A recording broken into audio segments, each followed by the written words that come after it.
போராட்டத்தை சந்தித்தவர்தான் மற்றவர்களுக்கு ஆறுதல் சொல்ல முடியும்.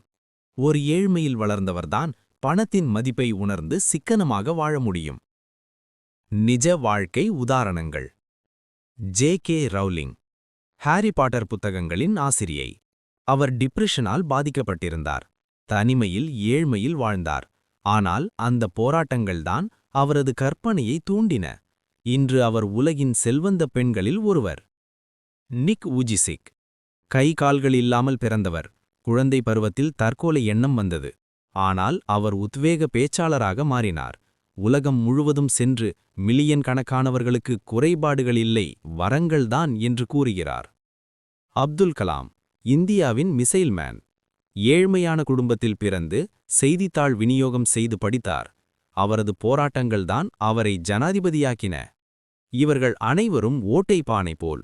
அவர்களது ஓட்டைகள்தான் பூக்களை பூக்க வைத்தன. எப்படி இந்த